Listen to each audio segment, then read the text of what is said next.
सभी को प्रभु यीशु मसीह के नाम में जय मसीह। मेरे प्रियो, हम अंतिम समय में जी रहे हैं। प्रभु का आगमन बहुत ही निकट है।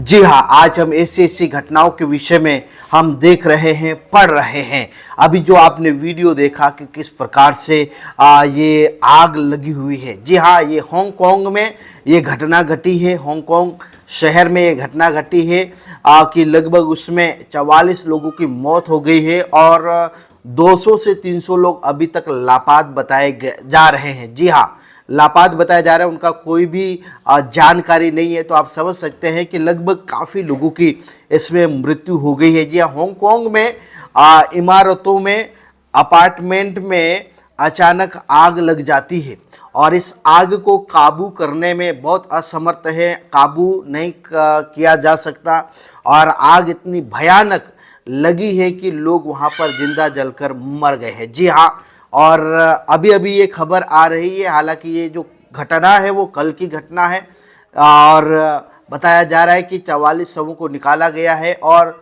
200 से 300 लोग लापता बताए जा रहे हैं। आज हम देख रहे हैं कि किस प्रकार से लोगों की जो मृत्यु है वो आग के द्वारा हो रही है।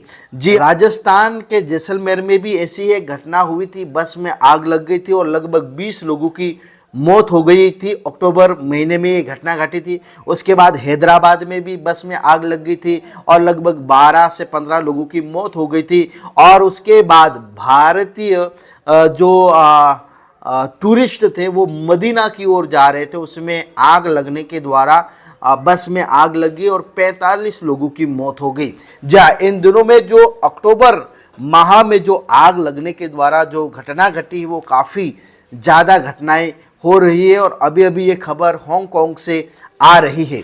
मैंने आपको कल बताया था कि इथोपिया में 12,000 साल के बाद में एक ज्वालामुखी विस्फोट हुआ है जिसका असर कई देशों में हुआ है और हमारे इंडिया में भी हुआ है और वहां पर बताया जा रहा है कि इसके कारण काफ़ी लोग मुश्किलों में हैं। जी हाँ, और उसके बाद ये जो घटना घटी हांगकांग में घटी है, एक शहर है जहां पर सब फैसिलिटी है लेकिन फिर भी आग लगने के द्वारा आप समझ सकते हैं अपार्टमेंट में आग लग जाना ये बहुत ही आश्चर्य की बात है। लेकिन आज हम देख सकते हैं कि हर कहीं पर आग लग रही है जिसके कारण से लोगों की मृत्यु हो रही है। मैं आपको परमेश्वर का वचन याद दिलाना चाहता हूं। दूसरा पत्रस और उसका 3 अध्याय में पत्रस इस प्रकार से बात करते हैं। वहां पर पत्रस बताते हैं 3 4 5 6 7 वचन में हम पढ़ते, वहां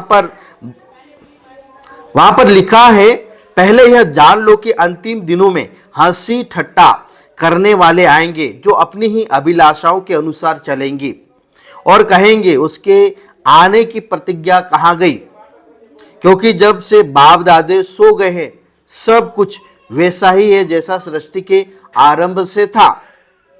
वे तो जानबूझकर यह भूल गए कि परमेश्वर के वचन के द्वारा आकाश प्राचीन काल से विद्यमान है और पृथ्वी भी जल में से बनी और जल में स्थिर है। इसी के कारण उस युग का जगत जल से डूबकर नष्ट हो गया, पर वर्तमान काल के आकाश और पृथ्वी इसी वचन के द्वारा इसलिए रखे गए हैं कि जलाए जाए। जी हाँ, वचन कहता है कि वर्तमान जो आकाश और पृथ्वी है वो इसलिए रखे गए हैं कि जलाए जाए। जी हाँ, आज हम देख सकता है कि आग के द्वारा, विस्फोट के द्वारा और भी अलग अलग घटनाओं के द्वारा आग लगने के कारण काफी लोगों की मृत्यु हो रही है, जो कि उस समय में इतना ज्यादा नहीं था, लेकिन इन दिनों में ये जो घटनाएं हैं वो ज्यादा हो रही है। आगे लिखा है कि और ये भक्तिहीन मनुष्य के न्याय और नष्ट होने के दिन तक ऐसे ही रखे रहेंगे। जो घटना है हांगकांग से आ रही है, आग ने निगल ली पूरी सोसाइटी। 44 लोगों की मौत हो गई है और 200 से 300 लोग लापता बताए जा रहे हैं। हांगकांग के ताइपो इलाके के वांग कुक कोर्ट नाम के हाउसिंग कॉम्प्लेक्स में लगी भीषण आग पर काबू पाने के लिए 800 से ज्यादा फायर फाइटर जुटे हुए हैं। हांगकांग की आंखों धुएं से भरी है। ताइपो जिले में वांग कुक कोर्ट की ऊंची इमारतें राख में तब्दील हो गई हैं। अस्पतालों में लगभग 100 से अधिक लोग घायल हैं।